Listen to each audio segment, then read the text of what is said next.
7.4. Now's the time to take some notice.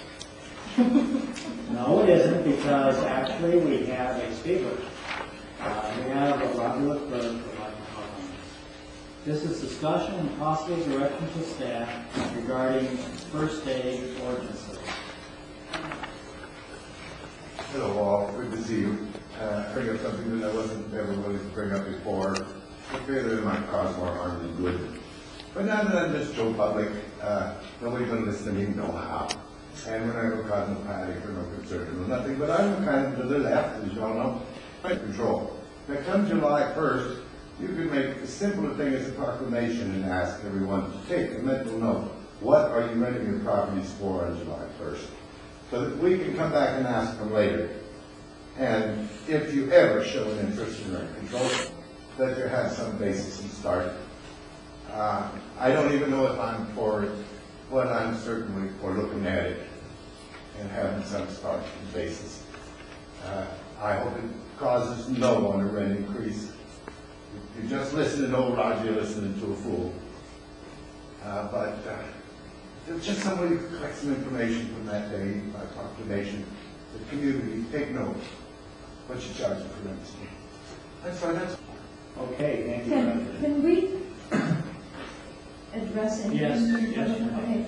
Could staff address that, because we really don't have anything to do with rent control. That's what could be addressed. Just briefly. Sure. Well, unless you have a rent control ordinance that would allow you to gather that kind of information, the information is really private. It's the landowner's prerogative to set whatever rents there are and to see if the market will sustain those and so on. Certainly, there are communities that have established rent control, and there's a whole process for that. But if it isn't in place on July 1, it's not something you can do at that time. Well, and this issue had come up before, specifically via the senior. There's a senior association in Waldemar that meets every month, and they had some concern about that. When I checked with the county, their answer was, we don't collect the rent, we don't set the rents, and it would not benefit us as a city to raise rents, and especially in senior communities. We would be, to push for that in any way, because those communities typically have a lower rent level, and that helps us meet some of the lower income requirements. So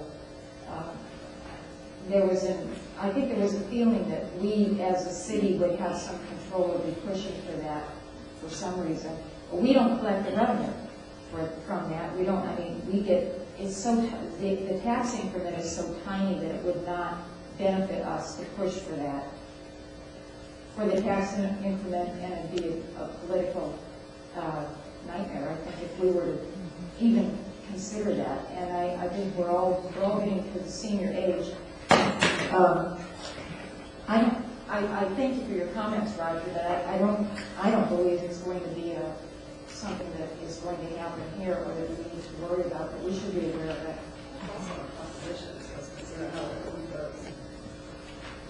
I believe there actually is a rent control ordinance related to mobile home parks, and so I'd ask if staff can look into that, because I believe that there is rent control on the mobile home park. There is.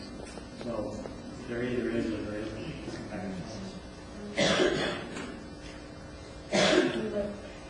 Let staff check it out, but sometimes there are no, and you don't have to do, Well, that's rent what- control would have to gone through the county. That's what the people require. So maybe It may be something that the parties put into place, Maybe. for themselves, but, So we'll get to the name of the parks so we can check it out. There are some state statutes as well that deal with mobile home parks that put some certain restrictions on what landowners can do and how that works. And those are things that are not within the jurisdiction of the city, but rather the state.